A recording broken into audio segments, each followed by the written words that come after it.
Hello and welcome to Modern Self-Protection. I'm Ben Branham and this is 5 Minute Friday. A quick tip to keep you thinking about your self-protection every day. Today we're going to talk about EDC knives, everyday carry knife. I'm sure all of you carry a knife, right? Everybody has one. We all show them off when we come up. But what is your EDC knife really for? Is it just to fight off the zombie hordes if you can? Yeah, knives have been used in self-defense and they're a good tool. But the probability of that is pretty low, and most of the things I've seen will go to the gun first. I carry a gun every day for my self-protection. I can use the gun to project force over distance so I don't have to touch people. I can keep them at arm's length or more. The knife, I have to be inside, and old Murphy law of combat, if they're in range, you're in range. So more distance is more better. But anyways, on the knives, I've been carrying two for a long time, and I've been carrying a fighting knife and a working knife.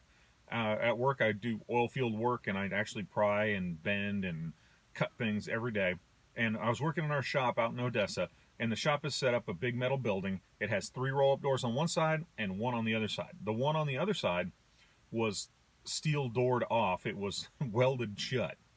Well, that was done for escape reasons. And I'm looking at it, I look around the shop. We got all these hydrogen tanks, flammable liquids, all sorts of stuff that wants to blow up and catch fire. And I'm thinking, how could I get out of this building if something goes wrong and I can't get out the front door? Because the 3 roll-up doors on the front door were the only exits at the time. And I looked at my knife and I go, well, this is a metal building. It's not that good. It's got a bunch of insulation around it, some chicken wire. I could breach that with a knife and get out the door, get out through the side of the building if I had to. And then I'm looking at my knives and going, I'm not sure my fighting knife will make that. So I started thinking, how often would I probably use my fighting knife as a fighting knife, and how often would I use it as a tool? And how often would be an emergency tool to cut seat belts, break windows, do other things, versus actually use it as a fighting knife? And looking at videos and everything, and most people go to the gun or go to hands. There's not a lot of people that use a knife for self-defense. It's just not very common.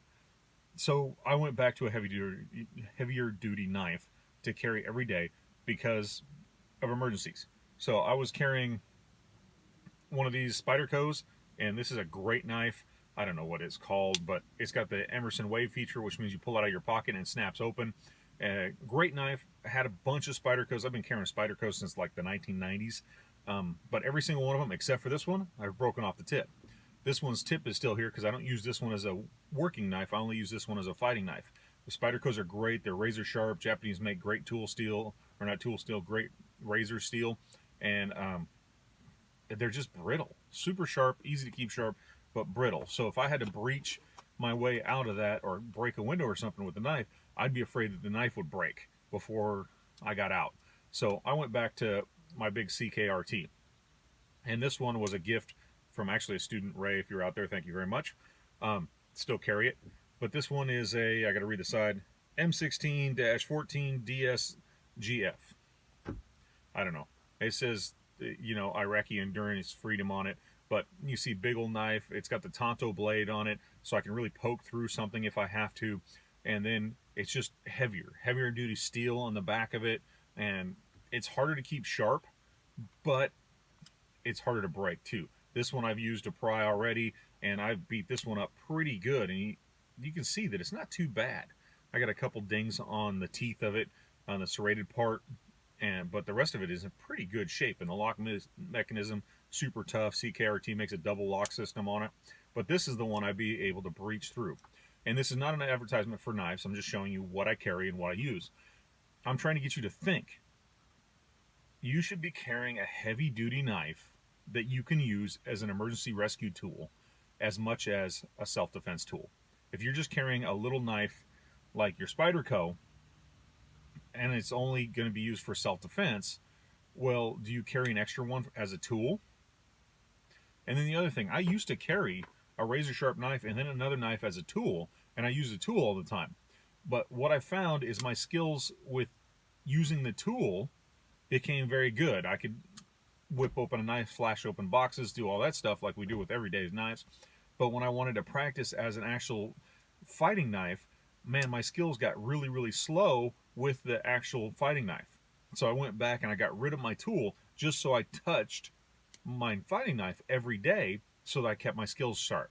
So now I went back to, after looking at the shop and going, I don't know if I could breach that to get out, and being afraid of that, I went back to carrying my big CRKT, and that way I can breach stuff if I need to. I can break a window with this. I wouldn't have any problem banging the crap out of something to break a window. Actually, in breaking a window, I wouldn't actually mind just pulling out the tip and pushing it backwards and banging it against a window to break a window, to get somebody out, to cut a seat belt, to do any of that stuff. I wouldn't mind if I had to pry open metal so I could get a grip, so I could rip open a door to get somebody out. If I had to breach the side of a metal building, anything. I don't have any problem with that. Worrying about my CRK, I can't even say cricket, CRKT. See, I hate acronyms. CRKT knife, my cricket knife. I wouldn't have any problem with doing any of that stuff, and I wouldn't worry about it breaking in an emergency. My Spyderco, my experience is that the steel, super sharp, super breakable, kind of brittle. So I went back to carrying my heavier duty knife every day, and that's the one I have on me. I want you to think about what knife you carry and what its purpose is. You really need a knife that will do everything. Thanks for watching. This is Ben Branham with Modern Self-Protection. You can check out more stuff at modernselfprotection.com. Do a podcast, more videos. Go check it out. If Emerson made a little cheaper knife, which, probably, but they don't want to